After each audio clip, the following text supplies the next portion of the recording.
বিসমিল্লাহির রহমানির রহিম। আমি হাফিজুর রহমান ফুরাদ, সবাইকে জানাচ্ছি সালাম এবং শুভেচ্ছা।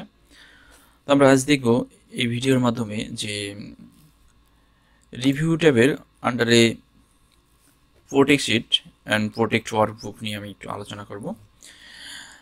তো এটি করার জন্য আমরা কিভাবে এই ওয়ার্কশিটকে প্রোটেক্ট করতে পারি।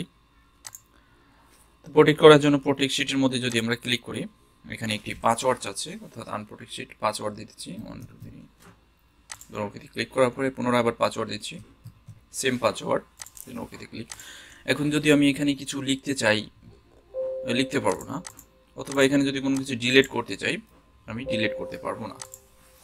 তো এখানে কাজ করতে হলে কি করতে হবে, পুনরায় আবার সেম আনপ্রোটেক্ট শিটে যেয়ে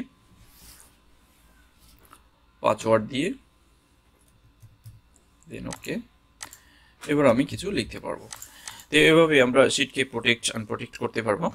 দেন তারপরে রয়েছে প্রোটেক্ট ওয়ার্কবুক, অর্থাৎ পুরো শিটগুলোকে, অর্থাৎ এই যে শিটগুলো আমরা দেখতে পাচ্ছি এই শিটগুলোকে প্রোটেক্ট করা। তো সবগুলো শিটকে যদি আমরা প্রোটেক্ট করতে চাই সেটা হচ্ছে ওয়ার্কবুক, প্রোটেক্ট ওয়ার্কবুক। দেন আমরা এখানে একটি পাসওয়ার্ড দিচ্ছি শোনার, দেন ওকে, রয় আবার 1 2 3, দেন ওকে। এখন যদি আমি কিছু রাইট বাটন চাপ দিয়ে, যেমন এখানে দেখেন সমস্ত অংশ কিন্তু এখানে ইনএক্টিভ হয়ে গেছে।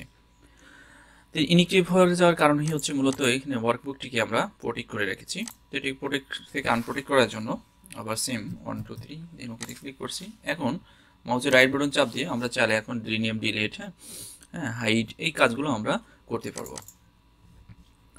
তো এ ছিল মূলত অর্থাৎ রিভিউ মেনুর বিশেষ কিছু অপশনের কাজ। আর ইতিমধ্যে যারা মাইক্রোসফট ওয়ার্ডের কাজ জানেন, আমার মনে হয় যে তারা স্পেলিং, গ্রামার, রিসার্চে, কমেন্টস নিয়ে এই বিষয় নিয়ে আমি বিস্তারিত আলোচনা করেছি আমার মাইক্রোসফট ওয়ার্ড টিউটোরিয়ালে। সেই ভিডিওগুলো আপনারা দেখবেন, দেখলে হয়তো প্রুফিংয়ের এই বিষয়গুলো আপনারা বুঝতে পারবেন। পরবর্তী ভিডিওতে আমরা দেখব যে ভিউ ট্যাব নিয়ে আলোচনা করব, যে ভিউ ট্যাবের মধ্যে যে অপশনগুলো রয়েছে, workbook, view, show, zoom, window, macOS, এই বিষয় নিয়ে আলোচনা করব। সে পর্যন্ত সবাই ভালো থাকুন, সুস্থ থাকুন, আল্লাহ হাফিজ।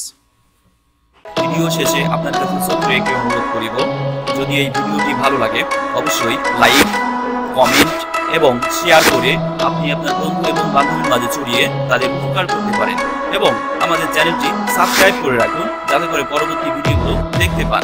Thank you.